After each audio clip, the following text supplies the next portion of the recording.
Hi guys, good morning. This is Dan. Welcome to Engelgeist. For those of you that are new, welcome. For those of you that are returning, welcome back. For those of you that support me over on Patreon, thank you so very much for your subscriptions.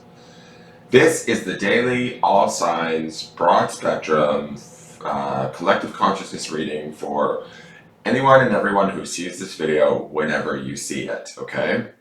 The concept behind it is that it is originally created for Saturday, the 26th of March, to coincide with the weekly that took place on the 20th, which is Sunday. That video will pop up in the lower left-hand corner of this reading at the end if you want to understand what I'm talking about or what other cards I'm referencing. But if you're watching this out of sequence, right, if it's coming across your feed on a date that's not March 26th, that's okay. It may still be your reading. And what I'm saying may apply to a situation in your life. Utilize it. Let it support you. Let it validate you. Let it, maybe even potentially help you to assist in making your decisions. But ultimately, what this channel provides is support and validation. We're not here to make your decisions for you. We do not want to take away your free will. We just want to give you insight into what's going on around you, what's available to you, what's present and out there, and what we can use or be aware of to make the most of the energies that are happening collectively. So we're looking at the cards. I may reference cards throughout the week too, because they may play off one another. All of that stuff still applies if you are watching this out of sequence. So do not get tripped up on the date. Please check out my drop-down menu too on the daily video. In there is just information how to get a hold of me for a private reading, how to follow the channel, ways to support the channel, what decks I work with, all of that stuff is there. Okay, so please check that out at least once if you're new to me. So let's see what the card is for today. I'm sorry, this is for Saturday, the 26th. Did I say Friday? Saturday, the 26th. So this is the weekend card. It's the end of the week card. We'll be starting a new week tomorrow. And I'm finally back on schedule, like doing these the day before, which is kind of cool. So let's see.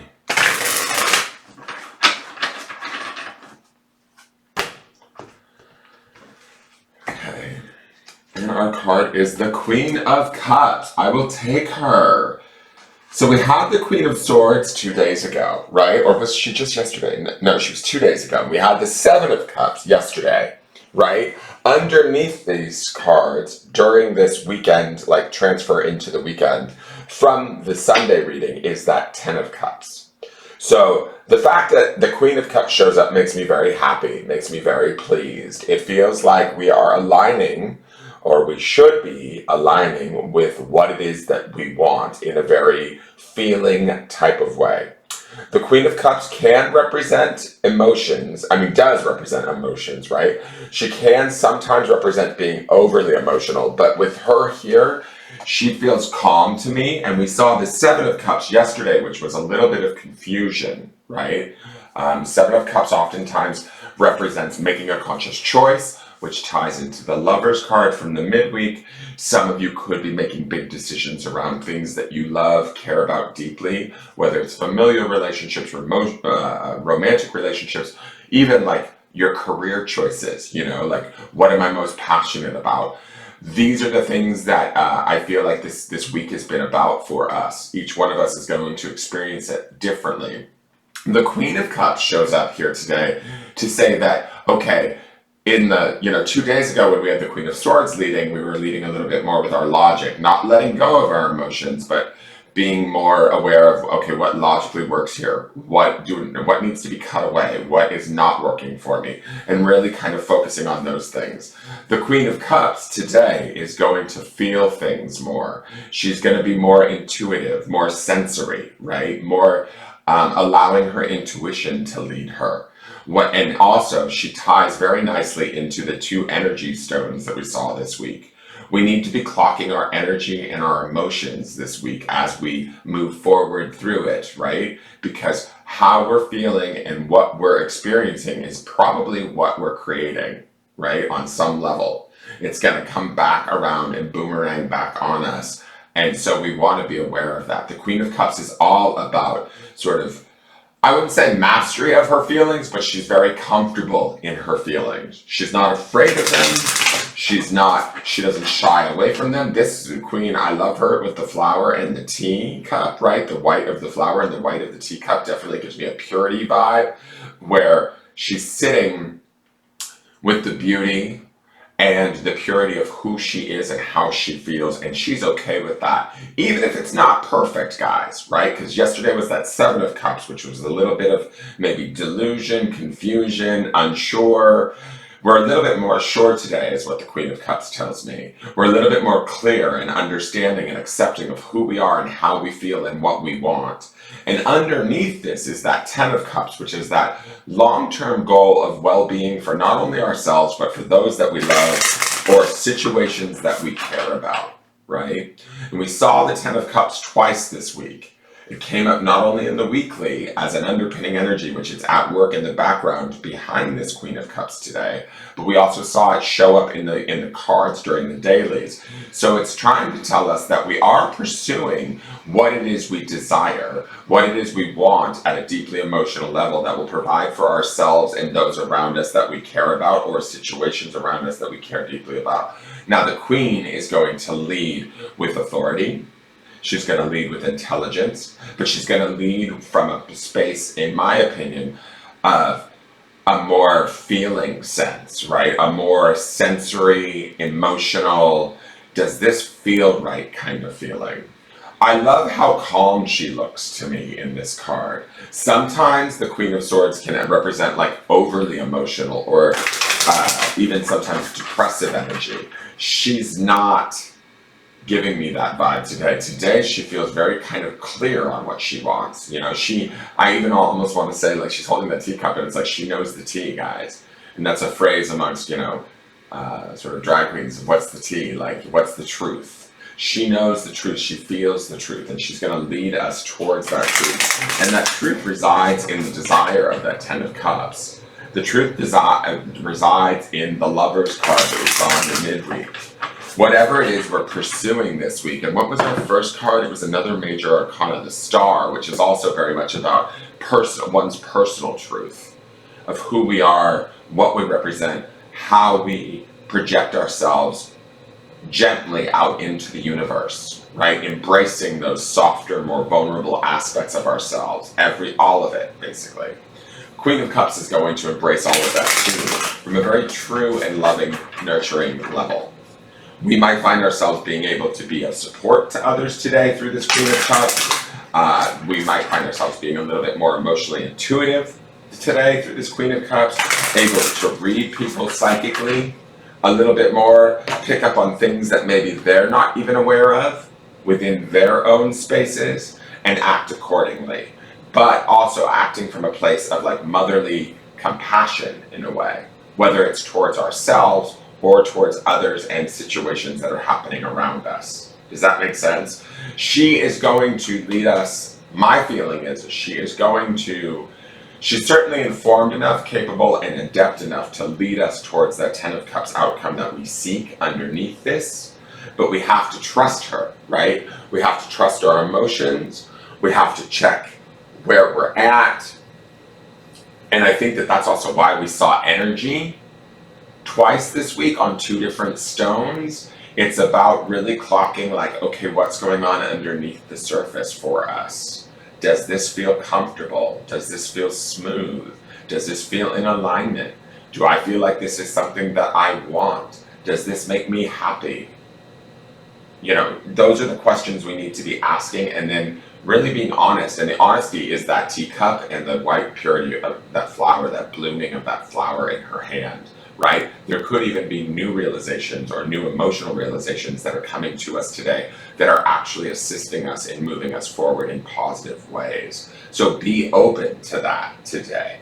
Don't shy away from it. Don't run from your emotions. You know, if you're a little sad, be sad. There's also, I got a great email from a friend of mine, Jen, and I read it yesterday morning while I was at the dentist's office, and it made me kind of cry. There's a lot of interesting stuff going on with the planet Cryon, which is the wounded healer.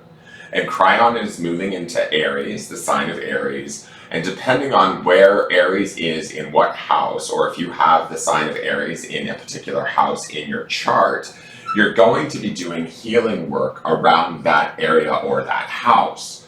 My Aries, I have an Aries rising, so my Cryon, which is doing wounded healing work right now, and rather intense wounded healing work, if I might say so myself, is in my first house, which is the house of like sort of self, how we see ourselves. So it's the first sign of the zodiac in the first house for me, and it's all about intense healing through my own identity and the things that I've done in the past that maybe no longer work for me.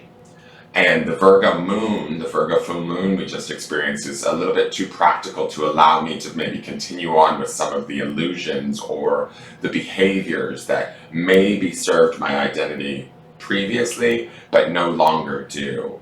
And I've had to look at the pain around those situations. And I'm going to be completely honest with you guys, just from a personal experience. I've been crying off and on for the last 2 days. And I can't be 100% sure why as to what. It's just been this overwhelming sadness. And that some of this could be that Queen of Cups energy for me personally, right? But the full moons represent releasing that, right? Don't stuff it. Don't, like, what do I want to say? Like, don't run from it. The Queen of Cups says she can sit with it. She can look at it, she can analyze it, she can even be comfortable within it, even if it doesn't feel pleasant for her, right? But to me, she feels calm. And all of this is in part and parcel of healing, letting Cryon, the wounded healer, do that healing work, that deep healing work that we need within ourselves emotionally. Because all of that emotional stuff and spiritual stuff affects us at the physical and mental level. So that we can clear that away and have a clearer picture of what it is we want and what it is we need to do so that we can move forward towards that 10 of Cups outcome. All right? Let's look at the Sacred Destiny Oracle. Okay.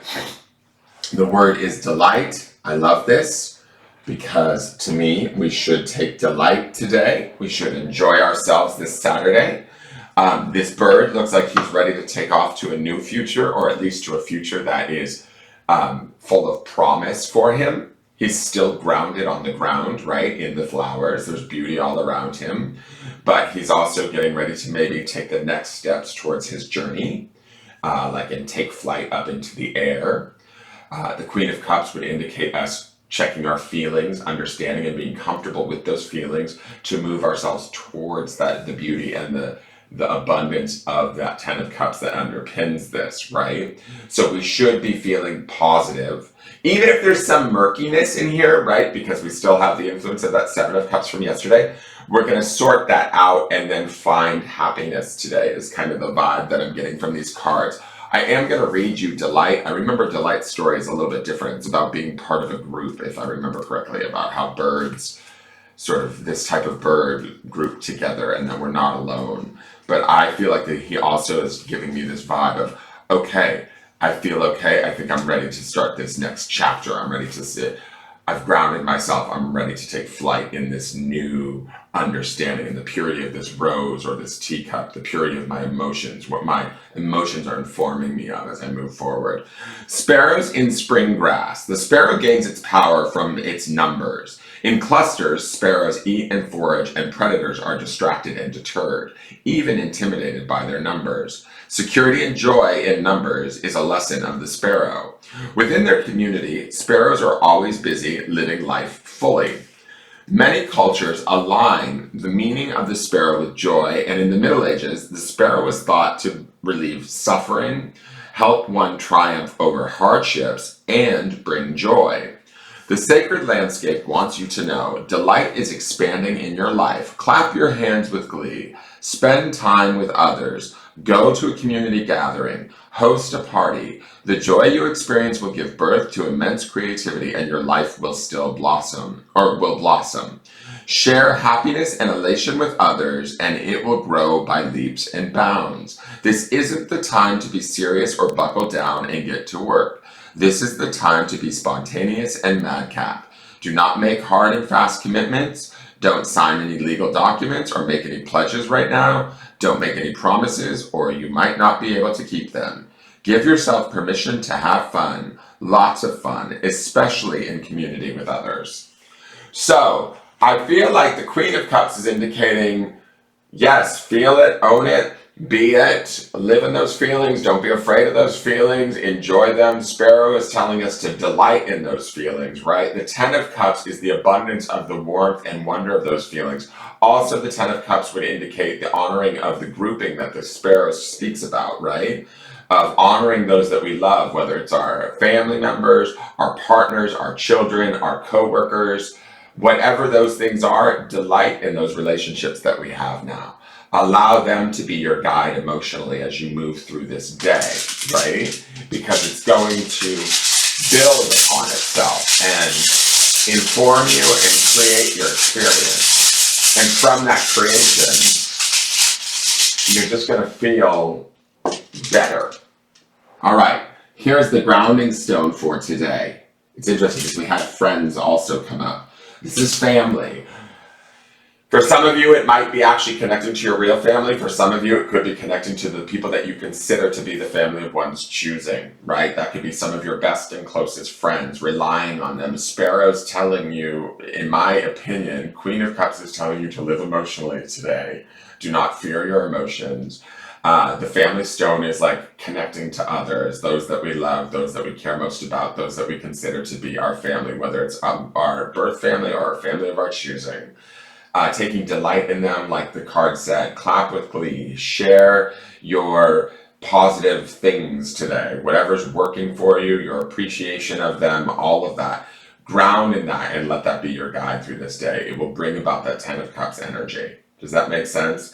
This is your reading for the day. Thank you so much for tuning in. Please like, share, comment, subscribe, and I look forward to seeing you guys tomorrow for a new week's reading. Have a great day and take care. Bye-bye.